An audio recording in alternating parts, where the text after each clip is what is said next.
This is the Bleav in Pro Wrestling podcast. Here's Rick Ucchino and SP3 on the Bleav Podcast Network.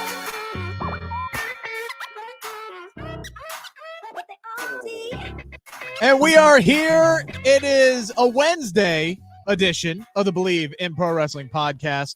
A day late, but definitely not a dollar short. SP3, Rick Ucchino, here with you guys for about the next 45 minutes or so.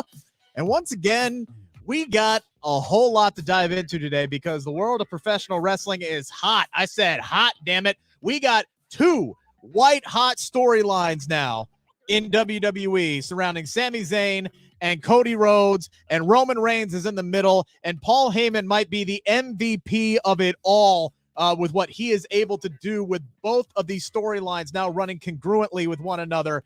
And my goodness, it's almost a shame, SP3, because it feels like it's two dudes' time right now, but there's only one slot.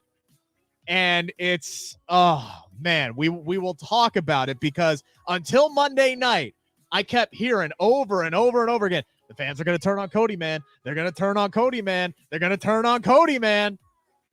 How are we feeling now after this past Monday? There's no story, SP3. There's no story between Roman Reigns and Cody Rhodes. How we feeling now? This is why, despite my feelings before the Royal Rumble of Cody shouldn't be the choice and stuff like that, or the issues with a Cody Rhodes and Roman Reigns as far as a result at WrestleMania, I was not one of those people who said the fans were going to turn on Cody Rhodes. I wasn't one of those people who said there wasn't any story there. There definitely is a story there. I had my faults about it, but I have no complaints on the road to, on the build up to, and I knew with the people involved, Cody Rhodes being a fantastic storyteller. You saw that on Monday. Paul Heyman making the most out of everything, even some of those awful Brock Lesnar feuds of the 2010s of, like, you know, either the Goldberg feud, which I loved mainly because of Paul Heyman's promo work, and all the times Brock and Roman went at it when Roman was a babyface. I still enjoyed some of it because of Paul Heyman, and he knocked one out of the park again. So I'm glad to be here on the Bleav in Pro Wrestling podcast to discuss it with Rick and all of y'all. It's been a long time. I should have never left you without a slow beat to step to, and we're all stepping on the road to WrestleMania. The roads to WrestleMania, and honestly, the road to Elimination Chamber, because, like, I'm looking at some of these matches that they're setting up for Elimination Chamber, SP3, and I'm going, well, then what the hell are we getting at WrestleMania? Because I'm feeling like some of these should be held off for a few more weeks. But I digress. We will get there. We finally did get our cage match between Becky Lynch and Bayley, and we had a surprise assist for Miss Becky Lynch that allowed her to get the win on Monday. I'm still not sure how I feel about that, but we will definitely get there. And also the fact that we could be getting a huge 6-woman tag match at Elimination Chamber. Again, a lot going on February 18th that maybe should be going down on April 1st or the 3rd, or excuse me, the 2nd. We got a huge announcement from New Japan Pro Wrestling and Impact today. Eddie Kingston doing what he does best. He be talking.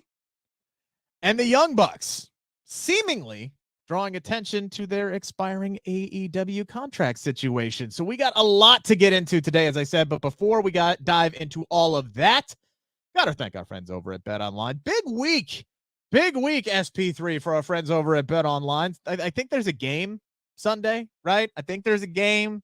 They may call it the big game. Unfortunately, my team's not playing in it this year, but whatever. If you're going to watch it, if you want to bet on it, BetOnline is the place for it.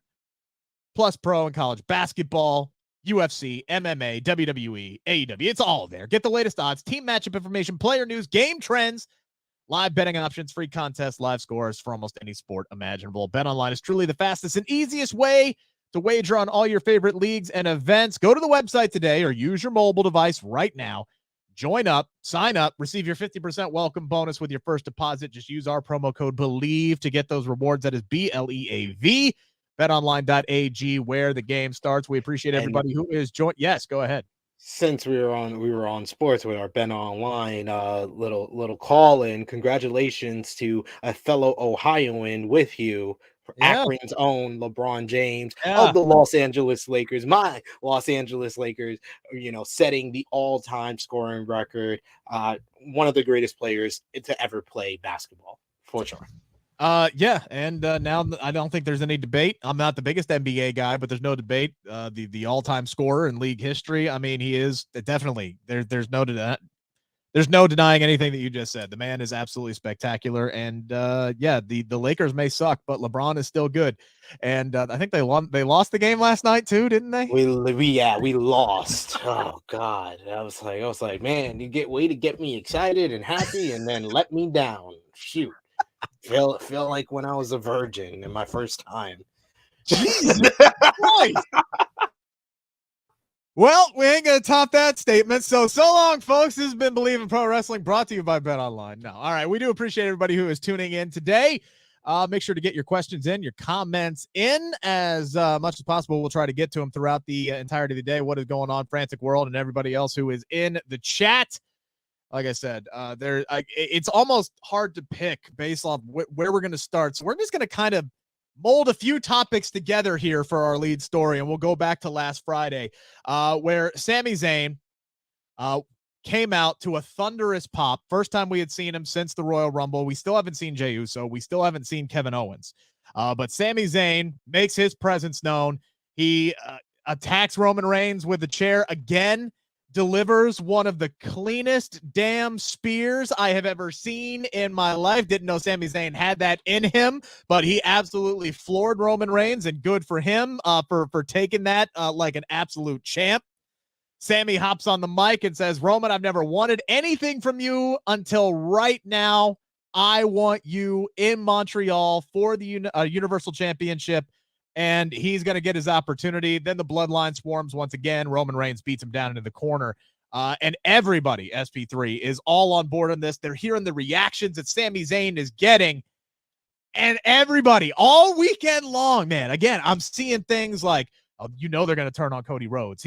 Cody Rhodes can't keep going out there and cutting these babyface promos and talking about how he has respect for Reigns. They're going to turn on him. They're going to turn on How can you not involve Sami Zayn in the main event of WrestleMania 39? And even I got swept up in it, right? Like, I'm sitting here and I'm going, if he keeps getting reactions like this, maybe, just maybe, the fans will have something to say here in the main event of WrestleMania 39. I don't necessarily think that's going to be the case now after what we saw on Monday, because in the busyness of everything, yeah, like Roman Reigns, Paul Heyman, the whole bloodline the week prior after the Royal Rumble, they kind of glossed over the fact that Cody Rhodes won the Royal Rumble, barely mentioned it, obviously with Sami Zayn there. WWE smartly seeing all of the glowing comments for the Sami Zayn bloodline story, which they deserve all of them. It's been fantastic work.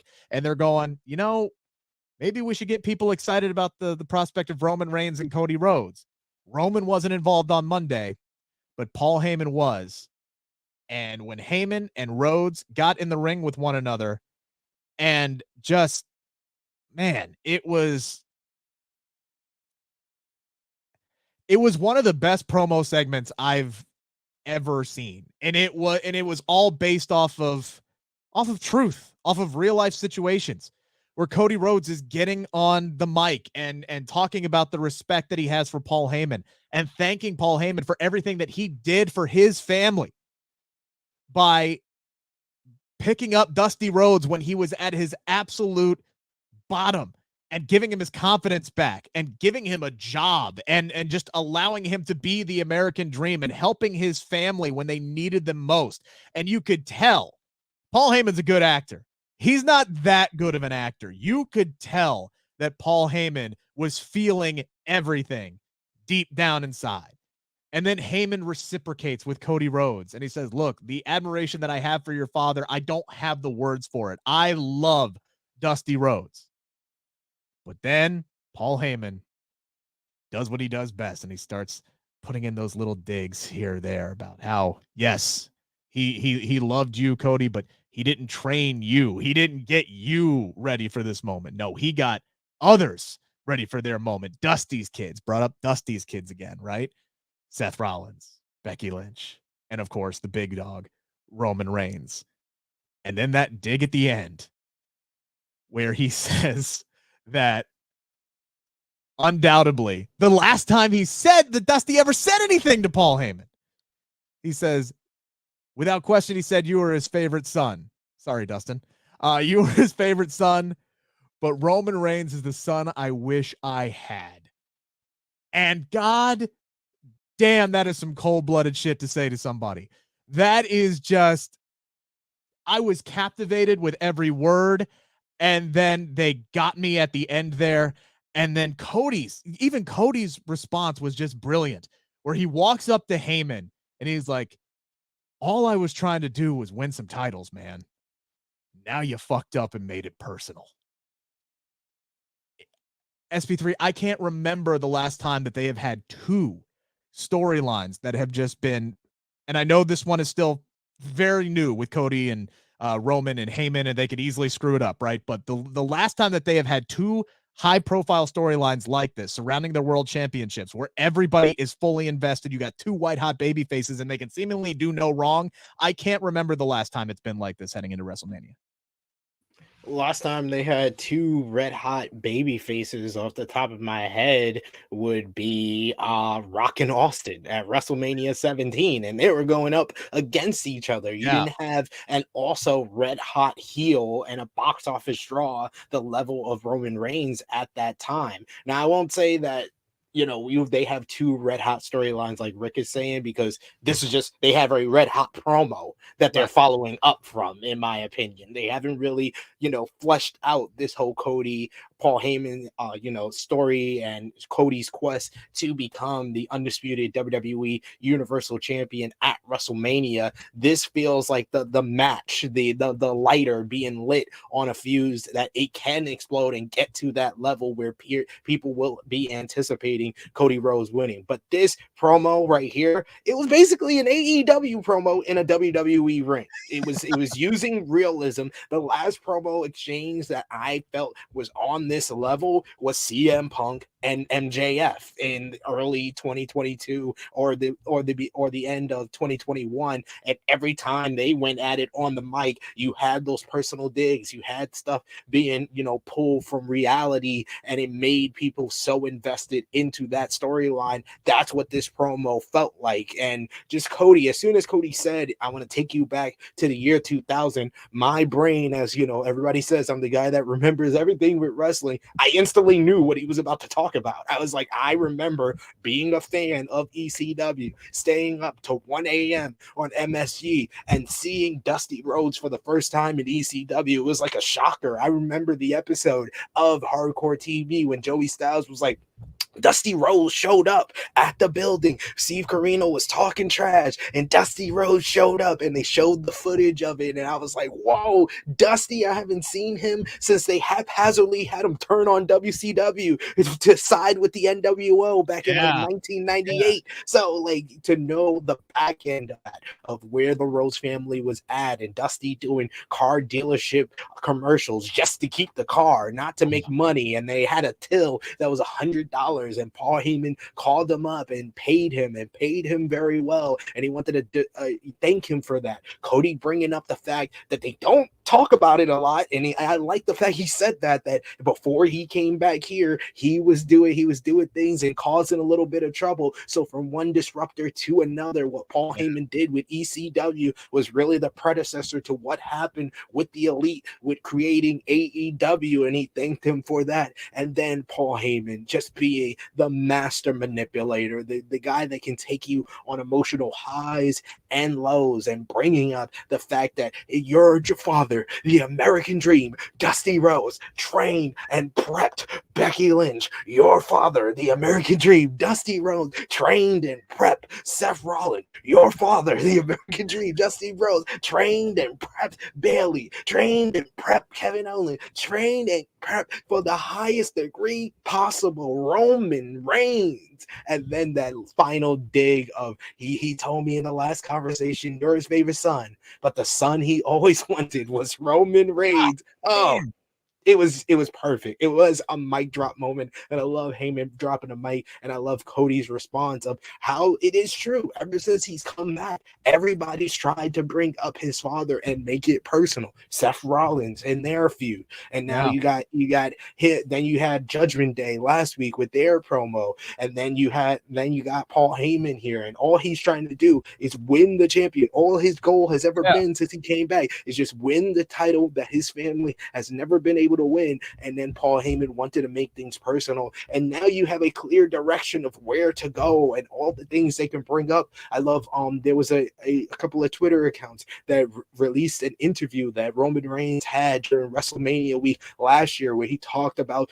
Dusty Rhodes and only making $500 a week for FCW, and he cut a promo saying that he was a walking, talking $1 billion check. And he said everybody around him looked at him like he was crazy. The only person who believed every word he said was Dusty Rhodes. I need that in a promo exchange with Cody and Roman. I need that type of stuff. I need them playing off of the history with Paul Heyman and Dusty Rhodes, the history with Cody and Roman, the fact that the first crack in the shield really came from the Rhodes family back at Battlegrounds 2013 when Cody and Dustin beat Roman and Seth for the tag team titles.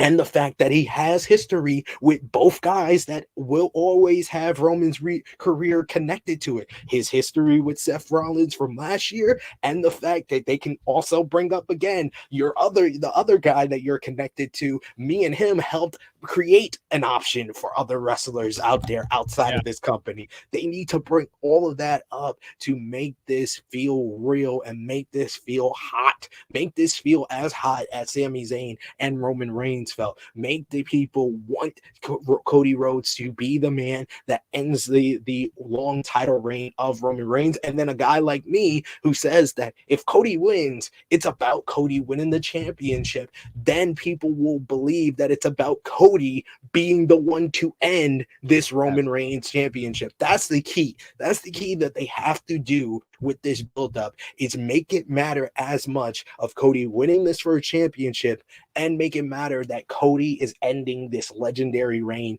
for Roman Reigns, and then I won't have any excuse or any complaints coming out of WrestleMania. Yeah, and the whole situation though, like this, everything that they set up, because what they needed to do on Monday was it was brilliant. They knew they needed to get people talking about Roman and Cody and get excited about that matchup. Just for the simple fact that they didn't want Sami Zayn to turn into the next Becky Lynch. They didn't want a Sami Mania type moment with Kofi Kingston, because that is not beneficial to them or their bottom line. They make no mistake about it. They want Sami Zayn to be successful. They want him to be white hot. They want him to be a top babyface on SmackDown. There's no doubt about that. But they could not let, in this situation, if they had already hitched their wagon to Cody Rhodes, which they did because he won the Royal Rumble, they can't allow Sami to get to the point where now we got to change hands. Because then you're taking two of your white hot baby faces and you're butting them head to head. And now you're making your audience pick between them. The difference, the reason why Bryan Danielson got put in the main event, nobody wanted to see Randy Orton or Batista win, right? The reason why Becky Lynch got put into that situation, the fans didn't have anybody to connect to. They turn, and we've argued about this in the timeline and everything. Like, bottom line, by the time the main event of WrestleMania 35 came along, you had Charlotte, who was a heel, you had Ronda, who was a heel. Becky got put in that situation because she was white hot. She was the one that the audience was invested in and wanted to see win. You have already a guy in Cody Rhodes who the audience is invested in. They still love this man. Any concerns about Sami's meteoric rise, squashing him or having a negative impact on his return, was squashed even before the Royal Rumble when they ran out of this man's merchandise at the Superstore in San Antonio. This guy is making money for them. So is Sami Zayn. It's both of their times, but there's only one championship, and it sucks. So you can't make this about Cody versus Sami. So for Cody to also come out, and the one thing that we haven't said yet, for Cody to come out and say, I respect Sami. I wish him all the best. Good luck. And if I got to face you at WrestleMania, so be it. can't make it about Cody versus Sami because nobody's going to win in that situation. WWE wants them both white hot. It sucks that there aren't 2 world titles because then you could crown both of these men in night 1 main event and night 2 main event, and everybody would be happy. But right now, I'm thinking, you got a main event with Sami and Kevin Owens against the Usos for the Undisputed Tag Team titles on night 1 of WrestleMania. I think that's the direction you got to go with. Yeah, that's going to be, in my opinion, that's going to be by far the better option than either of the women's championship matches. Like, I'm sorry for everybody that's very positive about Rhea Ripley picking Charlotte Flair. I feel like WWE is still asking to turn both women, like turn a thriving heel Rhea Ripley into a baby face and a freshly faced Charlotte back into a heel. Even though I know there's people who are like, well, Charlotte belongs as a heel. Yeah, that's all fine and dandy. But that ignores the fact that Rhea Ripley is really good and was stale as a babyface a year ago, but she's been thriving as a heel. And what are you going to do? Her split with Judgment Day or have Judgment Day turn babyface? Either one of those options sounds bad for Judgment Day. But there's no way you can turn Dominic babyface right now.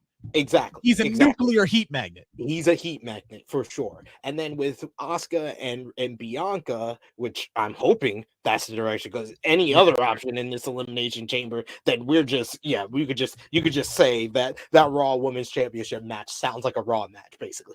But if it's Asuka and Bianca, yes, it's going to be a great matchup, but is it going to have a great build? When you're probably asking for the fans to turn on Bianca because everybody loves this new Asuka. Yeah, so that has issues with it itself. So both women's option, I would love for the women to get a main event as well, since it's a 2-night WrestleMania. Whenever there's a 2-night WrestleMania, I always want the women to have the opportunity to main event. Neither one of them are as hot or going to be as good as the Sami and KO, and have that investment from the crowd, have that connection like it's going to be, and especially with the Usos probably going into WrestleMania with a 500 plus day reign, and that can be finally broken up by the reunion of Sami Zayn and Kevin Owens. Yeah, I believe that should be the main event of night 1, and then night 2 you do Cody and Roman.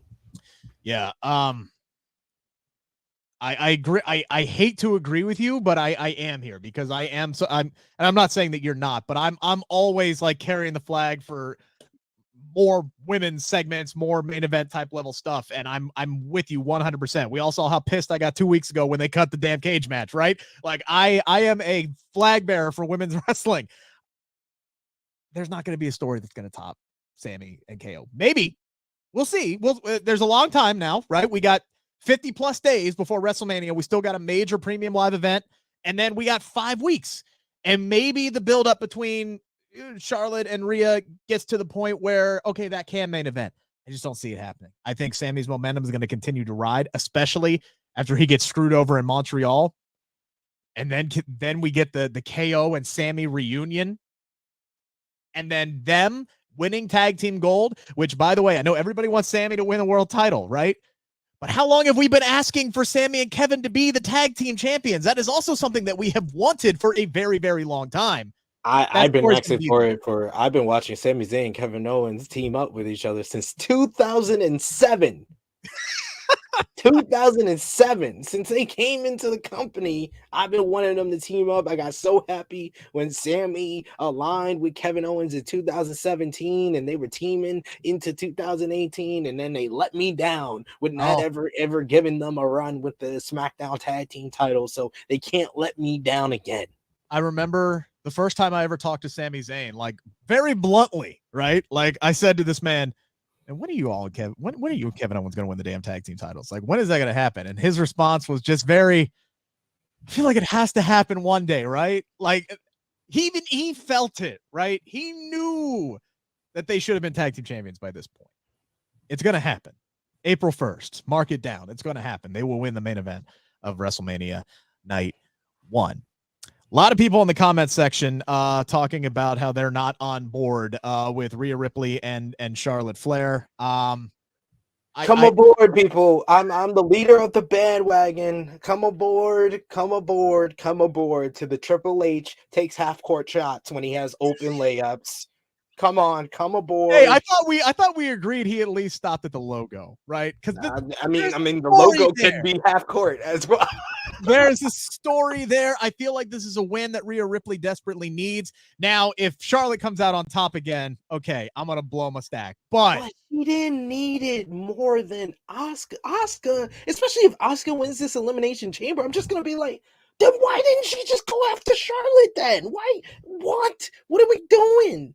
Yeah. What are we doing? And especially if you're asking the fans to turn somebody, I'd rather them turn on Charlotte, just turn on Charlotte, and they cheer for Asuka rather than turn on Rhea Ripley and make her a babyface, which is a part of one of the best heel acts in the company.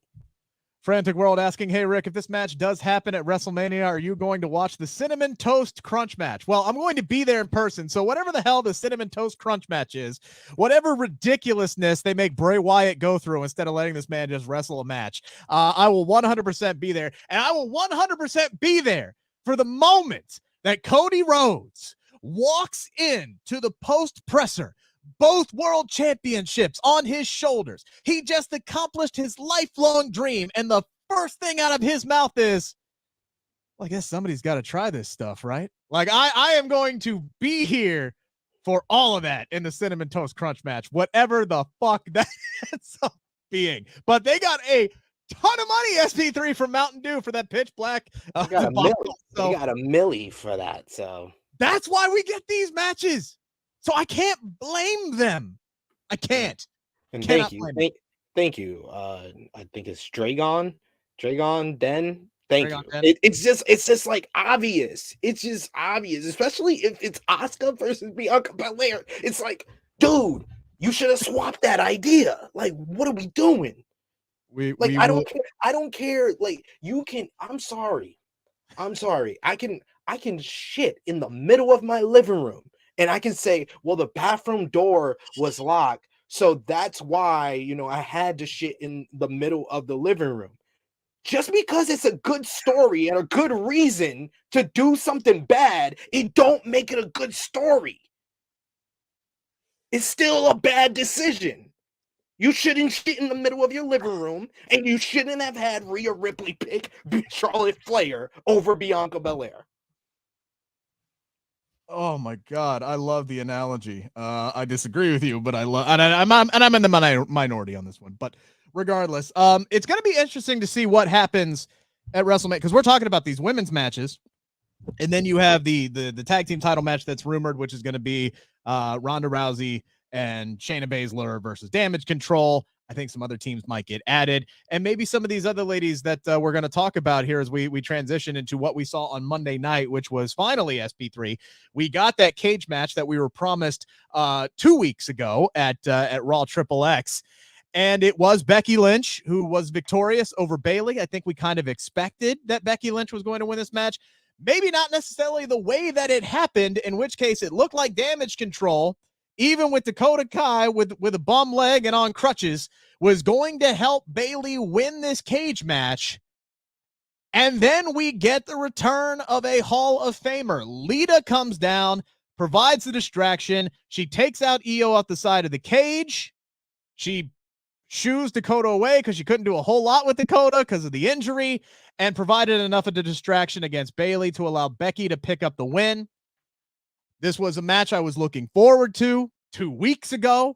I thought Becky and Bayley delivered. That was not a question in my mind. I knew they were going to deliver because they always do with one another. I thought it was a great cage match. I am still torn on the ending, SP3, because, and correct me if I'm wrong, because we all know my memory is shit. I am the antithesis of you when it comes to remembering things. The last time that Becky Lynch and Lita were in the ring together or on WWE programming together, they weren't hugging and kissing and there was no Becky Lynch doing the Hardy Boys dance and all that stuff. This was Lita coming after Becky's baby, and Becky like trying to throw her like it was freaking Gollum and Frodo, and he was trying to get his precious and chuck Lita into Mordor, right? Like this is what these two were doing. And now all of a sudden Lita comes down and she's helping Becky and she's blowing her kisses and winking and putting her arm around her and saying, I got you. And Becky's doing her Hardy Boys dance, which was adorable. It's great. I know in real life that these two are friends, and Becky looks up to Lita, and she's considers her a mentor, right? Like it's all great. It's all there. If you follow them on social media, no stretches needed whatsoever. I'm gonna need a follow-up next week, SP3, on what has happened. I know a lot can change in a year, but this finish doesn't make any sense whatsoever, considering the last time we saw these two working together. Like, they can of course make it better with like a promo being like Lita, came back last year because she saw her friend Becky Lynch, someone that she viewed as a protege, going down the wrong path, and she came back to set her straight. And now she sees that she's on the better path, so that's why she came back and had her back against Damage CTRL, who's been having the numbers game against her since this past summer. That's all fine and dandy, but there are some Becky Lynch fans that are trying to tell us that that's the story, when that's not the story that was told last year when Lita came back. Lita came back because she felt revitalized after the Royal Rumble. She challenged Becky Lynch. She laid her out with the twist of fate. She got in Becky's head, and Becky started going a little bit crazy on the lead up to Elimination Chamber before beating her, and we never heard from Lita again until this return here. So don't try to create the story. Let WWE let the story play out. Let it play out just a little bit, before we start putting in things that wasn't the story. So I do agree with you. They need to follow up after this. And I'm very interested in this matchup, though, especially the rumored matchup of Lita, Becky Lynch, and in Canada, Trish Stratus versus Damage CTRL. I'm for that. I'm for that Elimination Chamber, because this Elimination Chamber card is looking like an Attitude Era No Way Out card. How No Way Out 2001 had Rock and Kurt Angle for the WWF Championship. It had Triple H and Stone Cold ending their near 2-year storyline in a 3 stages of hell matchup. Those type of cards. And it hasn't been to like 15, 16 years ago that they had cards like this, even with the Elimination Chamber, tagline about it. So I'm really down for this, to kind of make this a stacked card and make people remember this pre-WrestleMania match. I'm totally fine with this being the direction. Yeah, and I get everything about why this match would be happening at Elimination Chamber. I think this would be a great kind of a fun blow off. It's a stack card, but like, I get it. Trish is Canadian, right? So you're going to put Trish in Montreal. Sammy's getting the main event. Natty, qualified for Elimination Chamber. You're going to try and put as many Canadians on the card as possible. I get it. I'm totally fine with it. I'm looking at this and I'm going, God damn, like Trish, Becky, and Lita versus Damage. That is a WrestleMania match. Like that is a WrestleMania. That is tailor-made for night 1, night 2 WrestleMania match. Hall of Famers, legends, everything involved. Blood feud between Becky and Bayley, 2 of the all-time greats of our generation, and the 2 of the all-time greats of the previous generation, all involved. That's a WrestleMania match, and one that I would like to see at WrestleMania, because even in her Hall of Fame career, Lita still only has 1 match ever at WrestleMania, and I would love to see her get on the card. You'd have to change whatever the women's tag team title match is going to be, take the belts off of Damage CTRL, whatever. But man, if this ain't the WrestleMania match,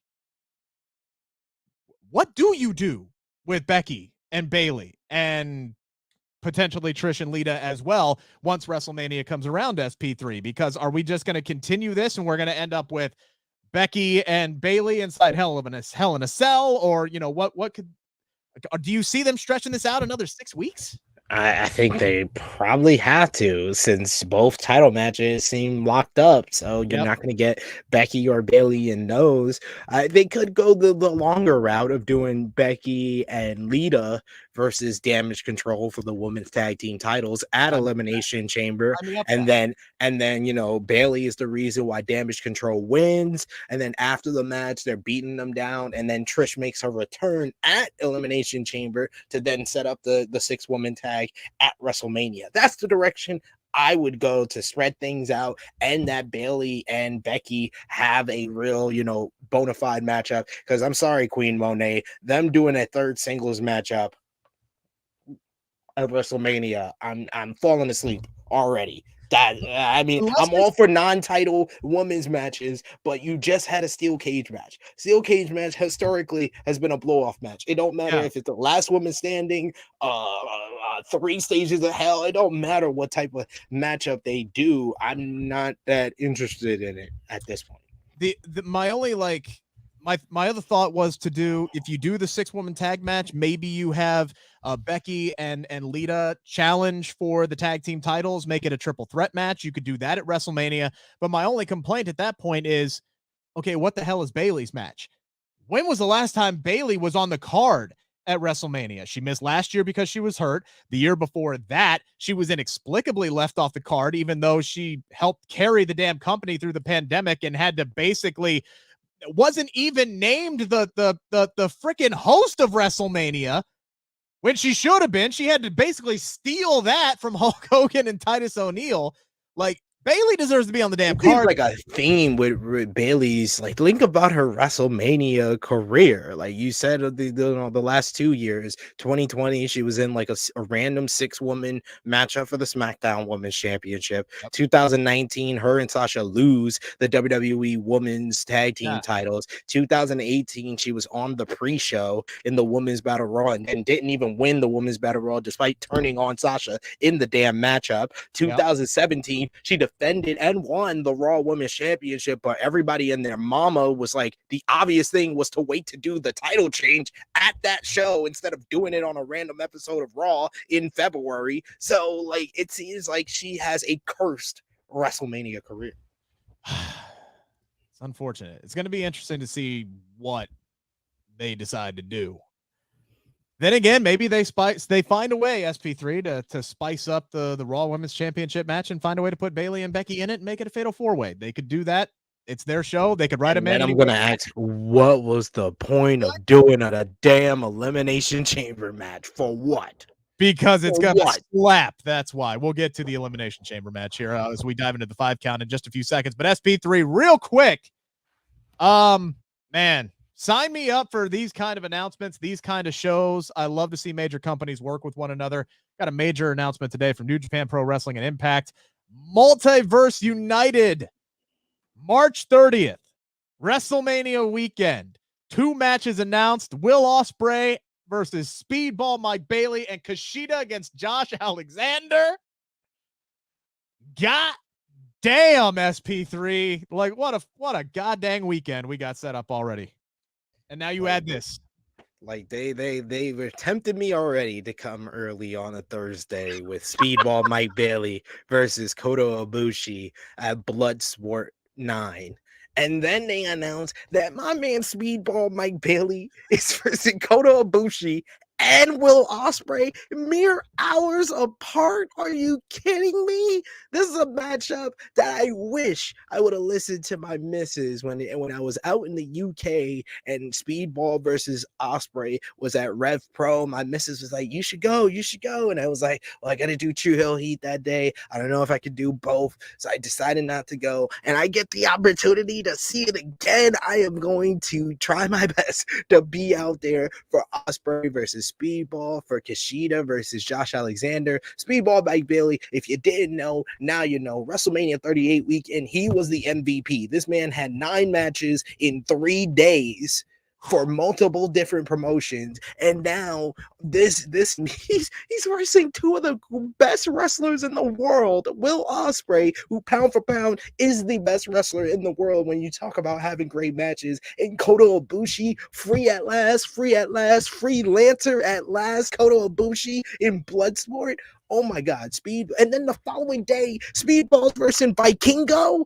Oh my God, like it's going to be an insane weekend. I'm so glad Impact and New Japan have recovered their relationship. If you would have told me like 5-6 years ago that New Japan and Impact were going to do a joint promotion show for WrestleMania weekend, I would have slapped you in the face and said that's disrespectful, because New Japan will never forgive Impact for what they did to Kazuchika Okada over 10 years ago. But now we're at a place where they have, recovered the relationship thanks to Scott D'Amore, thanks to Rocky Romero, and I'm so glad they're doing this matchup. Those two matches are going to be amazing.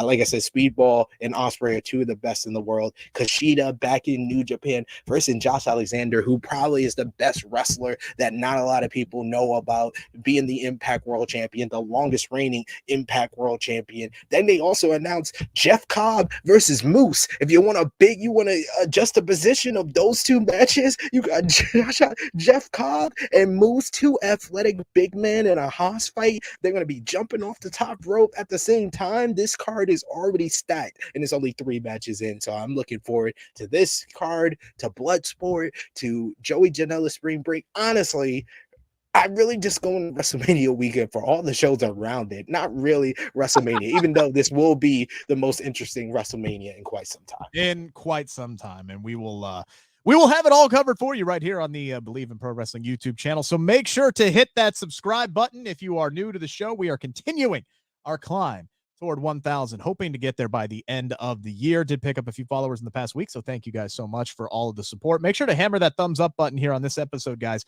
Really helps kind of drive up our audience more than you could imagine. Yesterday, in our normal time slot, I dropped my conversation with Don't Call Me Dude Drop Piper Niven. That dropped yesterday. That is up there right now. You can check that out, or you can read the write-up on cagesidseats.com if you choose to do so. So thank you guys so much for all of the support. More from Royal Rumble weekend is going to be coming out here soon. I'm still trying to see if I can get somebody to talk about Elimination Chamber next week. So just keep your eyes tuned to the channel here, and check out my Twitter as well at Rick Ucchino for all of those announcements. Follow him as well, by the way, at TrueHeelSP3. Let's dive into this quickly, shall we? It's time to answer the 5 count on the Bleav Podcast Network. SP3, as we talked about already today, this Elimination Chamber card is just off the chain, and it looks like an incredible show from top to bottom. I appreciate Triple H not treating this like a throwaway, and the match that I am most looking forward to is that Elimination Chamber match for the United States Championship. Like, I don't think that you could have set up a better 6 to go for the United States Championship than what you have right now. Of course, Austin Theory is the champ. Seth Rollins, Johnny Gargano, you got Big Jonah in there as well. And then the 2 qualifiers that we saw this past Monday. I love my boy Angelo Dawkins, but I do think that they got it right, keeping the Street Profits separated. You had Damian Priest. Wasn't his best day at the office on Monday, SP3, but he deserves to be in here. And then we add in Montez Ford. Maybe potentially this is the start of Montez Ford's big singles push. Seriously, I could pick 5 out of 6 of these dudes could win this matchup, and I will be absolutely 100% thrilled for different reasons for all of them. And I'm looking at what is coming ahead 6 weeks from now at WrestleMania, and I'm going, if Austin Theory is going to be wrestling John Cena, as the reports are, would it be more beneficial to the rest of the roster and to WWE by taking the United States Championship off of him and setting up another maybe multi-man match, get more talent involved, and showcase the United States Championship in a match that kind of doesn't need it in Cena versus Theory? So, number 1 here on the 5 count, SP3. Should Austin Theory retain the United States Championship at Elimination Chamber, or should one of the other 5 gentlemen win it? I would love if this was the big moment that Triple H finally says, oh yeah, I remember when Johnny Gargano was the MVP of NXT and wasn't a guy that I changed his music and now gets no reaction whenever he comes out because you took away his signature music. And I would love for him to have the big performance and be the one to eliminate Austin Theory and then finish things off David versus Goliath with him and Bronson Reed and him beat Bronson Reed to become the United States champion. I feel like that's the best option outside of Theory retaining, but I feel like the better story for Theory and Cena, if that's the match at WrestleMania, is Theory being a young John Cena and being the United States champion. And even if you're not going to have John Cena for much of the build-up, you can build it up as Theory's United States Championship Open Challenge at WrestleMania. Yeah.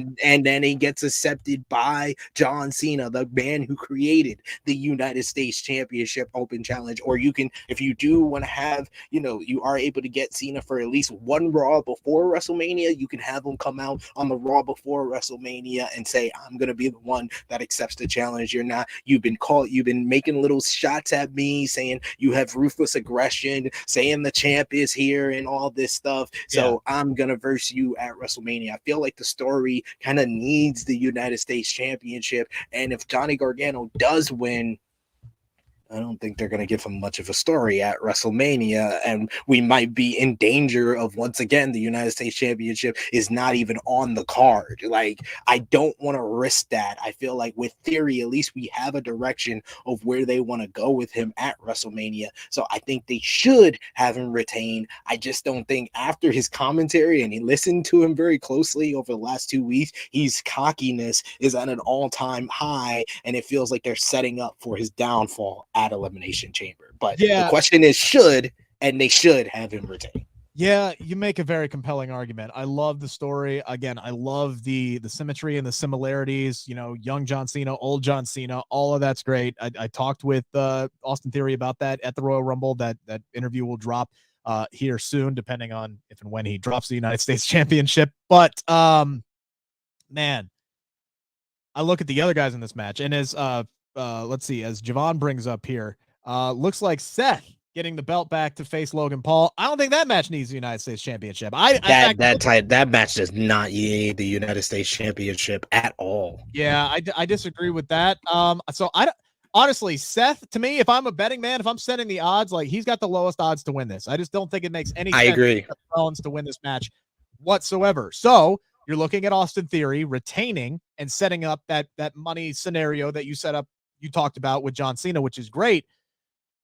But man, then again, you look at a guy like Damian Priest, I think he could really, really use this and, again, help further elevate Judgment Day. You look at Johnny Gargano, he desperately needs this. And I think you talk about the open challenge. I think he's the kind of guy who could bring that open challenge back. I know he doesn't have the storyline with John Cena, but he's a guy who could do that. And that could be his thing moving forward. He's the ultimate underdog. He's the fighting champion. United States Open challenges every Monday night. I think Johnny Gargano's a guy who could fill that role. And I think people would appreciate that for him. And if he beats bigger dudes like Bronson Reed, old heavens die hard. Like, if you have him be that guy and do what you did with him in NXT, organically, he will get over again. And I think that would be a good thing. And it shows you're invested in somebody like him if you do put the United States Championship on Johnny Gargano. I don't think Damian Priest should be that high because I just had an epiphany. This is if he's healthy in a perfect world. They do at WrestleMania, the Judgment Days, Damian Priest and Finn Balor versus Edge and Randy Orton, rated RKO. Give me that. Give me that match. Since Christian is with another company, I know. Don't tease me. We get Randall Keith. Don't tease me like that. Don't tease me like that. Bronson Reed is another guy I think who he's still relatively new, right? He's still in the getting to know you phase with the audience. I could see him winning this as like, look, who's taking this big MFR out, right? Like that's going to be the most interesting part to me is how Bronson Reed gets beat.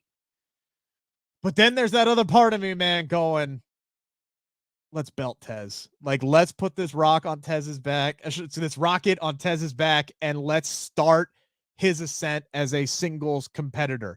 Not even saying that he has to split from Angelo Dawkins, but if you watch their segment from Raw Talk this past Monday, Angelo's down on himself.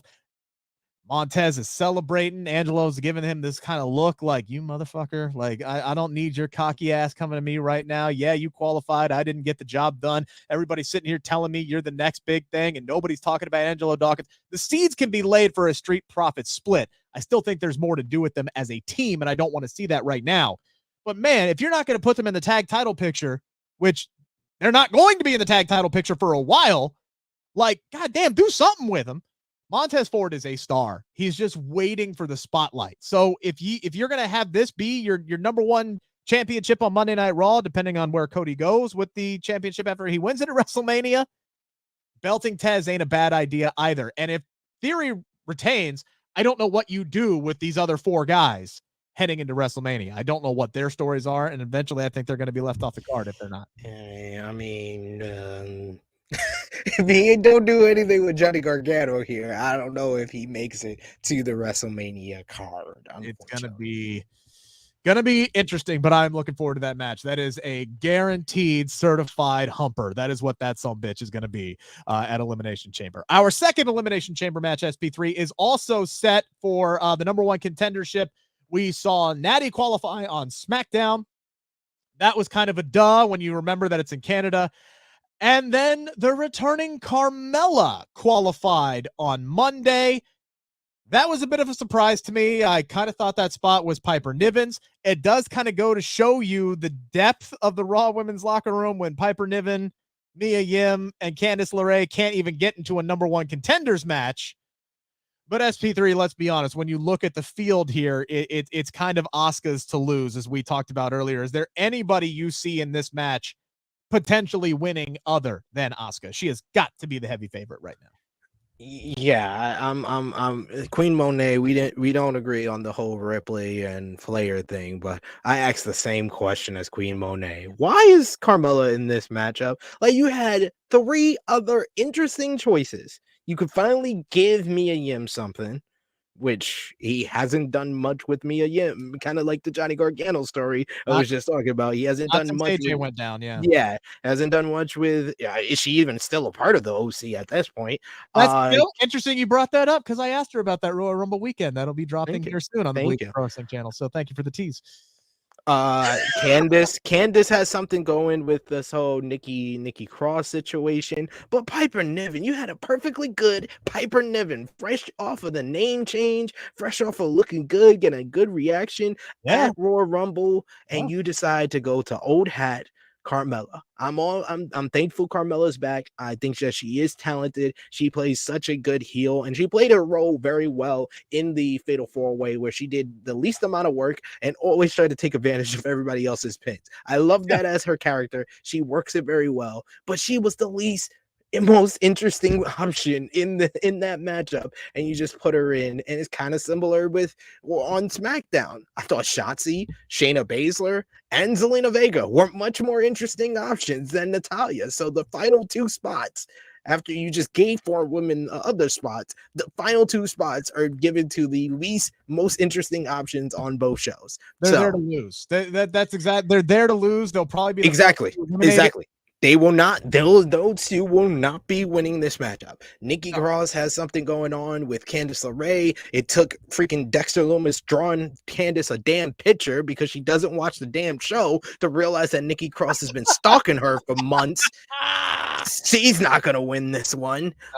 Then you got Raquel, Liv, and Asuka. It's like varying degrees of Liv, you know, they can try to do something with Liv again, but it's too soon after that botched title reign. One of the other eras of Triple H since he came into power. And then you got Raquel. Raquel is a good option if you want to give someone new a big push, and Raquel and Bianca is a fresh matchup, but this is Asuka or bust, and it's not even funny. Like, if Asuka doesn't win, I'm just gonna be standing up here on Bleav the following couple of days afterwards. Like, what are we doing? What are we doing? Because I didn't like the booking of Asuka on Monday Night Raw. She should not be taking any offense from Chelsea Green. And the fact that she only won because Chelsea Green distracted herself with everyone around the ring. No, I thought that was a misstep to the greatness that was her re-debut at the Royal Rumble. Asuka shouldn't be going 5 minutes with Chelsea Green. It should have went 5 seconds. We should have just saw those strikes. He puts her in the rings of Saturn, taps out. Simple as that. You make Asuka look strong. I kind of disagree with you, right? Because Asuka is going to look strong no matter what. But like this Asuka isn't she's not Goro, right? Like she isn't. You can hurt her, right? This isn't. No, you should not. You should not be able. No. If this was Asuka 2-3 months ago, yeah, fine and dandy with her taking that little bit of Asuka. But this is the new Asuka. This is Super Saiyan Asuka. She should not be taking any offense from a woman who got eliminated in the quickest amount of time in the women's Royal Rumble match. No. Yeah, I will not accept. Bumped over the top rope in 3.5 seconds, and then there's getting your ass kicked in 5. I think Chelsea Green losing in 5 seconds to Asuka would have been detrimental to Chelsea Green. Like, I think it would have been detrimental to Chelsea Green, who is her character is just complaining. That gives her great reason to complain. She complained, I wasn't ready. The referee rang the bell. You made the surprise, opponent for me. I wasn't ready at all. She shouldn't be taking the first minute of offense because she was ready. No, that doesn't fit in with the character. I have no problem with Chelsea getting a little bit of offense and to make her look competent as a competitor. And then she literally distracted herself so Asuka could win. It wasn't just Asuka overpowering her. It was the fact that Chelsea distracted herself, and that's the reason why Asuka won. I'm not on board with the distraction finish. I'm on board with Chelsea at least looking like a competent competitor, because I think this Karen thing gets old if she's just going out there and getting her ass whooped week after week and doesn't look like somebody who could be a threat. Thank you. That's a good question. Why was her first opponent Asuka if they wanted her to get offense? You should not be getting offense on this Asuka character. You don't matter how you spin it. You don't want to make Chelsea Green look bad. They already made Chelsea Green look bad on her re-debut. So what are we doing getting dumped over the top rope? Anybody can get thrown over the top rope. But not everybody gets dumped over the top rope in 5 seconds. They're right. literally in the men's Royal Rumble. There's only been 3 guys who's been dropped over the top rope either faster or in the same amount of time, and it was Wardlow, Bushwhacker Luke, and Santino Marella. I'm sorry, when you're in that rate of fire area of company, yes, you should not be getting any offense on this Asuka. Agree to disagree on that one, but look, I'll say this much, man. 2 weeks ago, I'm blasting Triple H for his women's booking because it seemed like there wasn't really anything going on. And then he takes like his biggest women's match and he cuts it from the card, right? Now, all of a sudden, I do see hints of things. I see hints of movement, right? I see things that are going on with Mia Yim and Candice LeRae. There's something going on there with Nikki Cross. It looks like Piper Niven's got a story to tell. And she touches on that a little bit in my interview with her. So kind of check that out. Becky and Bayley got their thing going on. There are women's stories and things in the motion, and sometimes they intersect, and it still needs work, but I do see things moving in a positive direction. And now SP3, we did have a premium live event over the weekend in NXT Vengeance Day, and judging off the results of that show, SP3, I'm sitting here going, okay, this seems like graduation time. It seems like graduation time. Toxic Attraction, they lose to Roxanne Perez. I'm thinking, okay, let's call them up. They're ready to go. We're at the main event scene. You're looking at help out the women's tag team division, and then you look at Kaden and Katana, who lost the tag team championships, and I'm thinking, okay, bring them up. They're fine. They're cool. Let's add some people to the mix in this actual women's tag team division. Like, actually established teams. Let's add them to this women's tag team division on the main roster. It felt like graduation day, SP3. Then, we're getting a replay of Shawn Michaels and Marty Jannetty on NXT last night, and JC Jane literally kicking the head off of Gigi Dolan's shoulders. I mean, if you haven't seen the picture of Gigi today, she got fucked up from that boot. I don't know if the door was supposed to open or what, but she got slammed right into that MFer. I don't understand splitting up Toxic Attraction, to be honest with you. I felt like they should have been up on the main roster on SmackDown, fighting for the women's tag team titles, and now they are split, and it looks like they're staying in NXT for a while. If you wanted a hint of who's booking NXT, Michael Hickenbottom breaking up a tag team and pretty much saying, hey, have you ever seen the barbershop window segment with me and Marty? Yeah, that's what I want you guys to do. Now, the good side of this, I think JC Jane's going to be a really good heel on her own. She has very good mannerisms, and she's improved a lot over the last 2 years. And Gigi Dolan was very much over at NXT Vengeance Day. There was dual chants of let's go Roxy, let's go Gigi. So she was very over with that crowd, and I think she will make a very good baby face. I've seen her for years as Priscilla Kelly into what she's become with Gigi Dolan, and I'm very confident she's going to make a very good baby face, and this should be a good feud and have a showcase match at Stand and Deliver. But yeah, they would have been great to have on the main roster as a women's tag team. And did you hear the reaction of the fans when they did tease going to the main roster and going after Damage Control? That got the biggest reaction before the turn, was them teasing that they were aiming at Bayley's crew. And no, let's just have them feud with each other. Not the right call. Yeah, I don't know if it's because they think they already have enough depth, which they do. They have, again, there's a lot of and then you brought up Kaden and Katana, and they teased like they were going heel. They're healing it up on Roxy, and they're setting up a match against the babyface champion and Mako Satomura, the legendary babyface. I don't get it. Why does every tag team want a piece of Roxy? You should be going after tag team titles. I feel like all four of those ladies should have graduated, and instead they got sent to summer school. That's exactly what fucking happened. And JCJ said, fuck summer school and fuck Gigi while we're at it. We ain't friends no more. She is going to be a great heel, though. I 100% agree with you on that. All right, let's change gears to AEW real quick here, SP3, because your boy Eddie Kingston found himself in some hot water, whether that's kayfabe hot water or not. Did an interview this week where he very bluntly, look, Eddie's not one to mince words at all, but he said MJF's a piece of shit and he doesn't know why he is the AEW World Champion.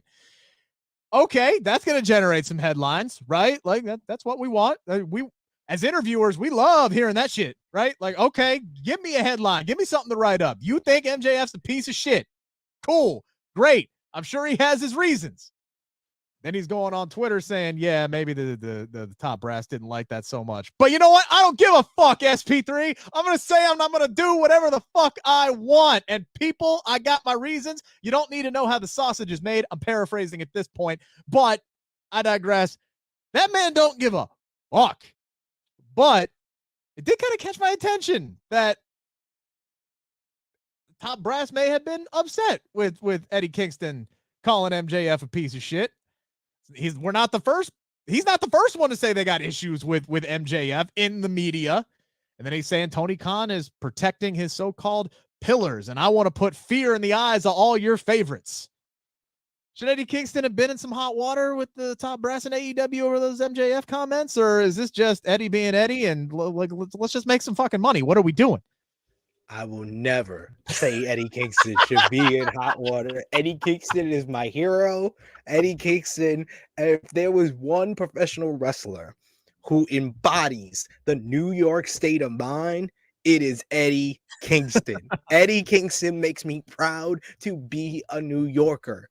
It makes me proud that I've actually been to Yonkers. And I don't think I've ever been proud that I've been to Yonkers and experience how Yonkers people react or act like, and know that Eddie Kingston is authentic to that. All this made me do is his comments calling MJF a real piece of shit, talking about how he treats the boys, talking about him walking out the company and how is he the champion and stuff. I love Eddie Kingston for all these comments because all it did was make me go online and say, let's have a prayer circle that this is our AEW Grand Slam main event. Two New Yorkers going at it in a sold out Arthur Ashe Stadium in September, and I want to be in the media section. I might say F the media. I might want to be on the floor for this matchup because this is like the babyface, gritty New Yorker versus the pompous suburbs New Yorker, and I need that as my Grand Slam main event. This is something that I've wanted ever since before MJF became the AEW World Champion. When it looked like he was next in line, give me Eddie, give me MJF Grand Slam. Yeah, look, and this is why I love this so much, is because he could be working, he could be shooting, it could be both, and I don't give a crap. I don't. This is highly entertaining. No, he should not be in trouble with the top brass, with Tony Khan for saying this. What he should be doing is being rewarded for this and getting people intrigued in your product, because that's what he's doing. He wants, now all of a sudden you have an audience for something. You, Tony Khan, you have something you can sell. So as soon as you're done making Bryan Danielson jump through all these fucking hoops so he can get a match with MJF just to fucking lose, now you got something that people are going to want in MJF versus Eddie Kingston. So yeah, put that sumbitch in New York and just watch that place go nuts. Last but not least here, SP3. The Young Bucks got people talking this week in their bio that has since been deleted, right? I Bleav it was a bio change. They like to do that a lot. Drew attention seemingly to the fact that their AEW contracts are set to expire at the end of the year. I Bleav it said less than a year left. Crazy, or something along those lines, right? Yeah. So where did the time go? Okay. What do you make of the fact that the Young Bucks are seemingly drawing attention to the fact that their AEW contracts are expiring, and the fact that they are set to expire in less than a year and an extension has not been reached? Because I feel like we've had reports about there have been negotiations going on about a contract extension, but they don't have one done yet. Well, I think what was reported was that AEW is looking to lock them in, but there hasn't necessarily been negotiations as of yet. So I took the bio change as the Young Bucks being like, well, guys, like, we should be talking already. Maybe you should. Yeah, you're on the clock. Like, maybe we should get on this. I know there's a lot of fans that will immediately be like, well, their contracts is expiring. They might follow in the footsteps of their other EVP and go to WWE. But I feel like more than anything, the Young Bucks legacy is attached to them becoming one of the greatest tag teams of all time without ever stepping into a WWE ring as their truly, realized form. Of course, they did, guest spots, and they were the fake DX and DX rivalry with John Morrison and The Miz almost like 13 years ago. But the Young Bucks that have gone to prominence, that had all those bangers in Ring of Honor and revitalized the junior heavyweight division, tag team division in New Japan, and then used all that momentum to create Being the Elite and took ROH, to bigger arenas, and had that classic rivalry with the Hardys that propelled the Hardys back to WWE, and then finally created All Elite Wrestling and it put on banger after banger every single Wednesday night and on pay-per-views. They never have stepped foot into the WWE in this fully realized form. And I think that that's a part of them and Kenny Omega's legacy that I don't ever want them to take that away, even though the money will be tantalizing. They do have a good relationship with Triple H. There are things that can pull them in that direction. I think what I make of this whole situation is the Young Bucks basically saying that Tony Khan, AEW, you're on the clock, and they will, be able at the end of this year to hear what Triple H and WWE has to offer. So you should probably re-sign us immediately. Yeah, look, I think obviously that they're putting somebody on notice. They're either working us, or they are, like you said, they're putting AEW on notice here. And I think at this point in the game, right, if you go a few more months here, it's not like Triple H or anybody would ever, leak something to somebody's camp or, throw out some hypothetical figures. And at the very least, drive up the price for what Tony Khan is going to have to pay to keep the Young Bucks in AEW. Yeah, it's not like the Young Bucks are friends with AJ Styles or Finn Balor or Kevin Owens or Sami Zayn or a guy that created AEW with and had that show All In that changed the business. Oh yeah, Cody Rhodes. Yeah. Not like they're friends with him or anything. Yeah. So I think the longer that this goes, the more likely, or at least the steam is going to pick up on the rumors. And then you got the Young Bucks and the New Day talking about how, man, we would love to face each other and this, that, and the other thing. There's going to be those kind of whispers and those kind of backs and forths. I love this shit, man. This is the time that I always wanted, right? That I was looking forward to the most. Everybody was all excited when the Keith Lees and the Adam Coles and the Bryan Danielsons and the John Moxleys and everybody was jumping ship and jumping on top to AEW. And now I'm sitting here and I'm like, oh, we're getting Ricky Starks backstage at the Royal Rumble. Oh, we got the Young Bucks talking about their contract situation. Let's go. This is the interesting part now, where it's a two-way street when business is open in both directions. Sign me up for that. Before the Young Bucks come around, though, going to be very interesting to see what FTR chooses to do. That is going to be extremely interesting. If FTR goes back to WWE, maybe the Young Bucks are only 8 months or so behind that. Very, very interesting. SP3, what you got going on the True Heel Heat YouTube channel this week? True Hill Heat YouTube channel. Earlier this week, we did our NJPW, The New Beginning in Sapporo, Nights 1 and 2 review. That is up on the channel right now. I'll be live there tomorrow at 12:05 p.m. Eastern Time with Jimmy Akaram reviewing AEW Dynamite tonight. You got True Hill Heat 212 on Saturday. Myself, Miss Chrissy Love, and Mex of the Wrestle Things podcast. He's going to be on the show joining us talking about this week in wrestling. So you can check all those things out, plus Fightful Overbook with FMC, some other channel, Wrestle Bitch or Binge, whatever it's called, me, Rick, and Dutch Mantel when Rick doesn't have to work. Fingers crossed, baby. I'll be on this weekend. Fingers crossed. I kind of like to earn my paychecks. It's just kind of who I am. Guys, thank you guys so much for tuning in. Make sure to hit the thumbs up here on the video. Helps drive up our audience, like I said. And if you're new to the show, if you like what you heard, we got plenty more where this came from. Plus exclusive interviews, so much more. And I'm still working on a special feature. I'm now I was planning on debuting this like last November. And then as SP3 knows, my life just got completely flipped upside down and real person. But now I feel like things have stabilized and I can start working on this special feature, and it's going to debut soon. I just got to go to the grocery store first. Interesting. Why do I need to do that?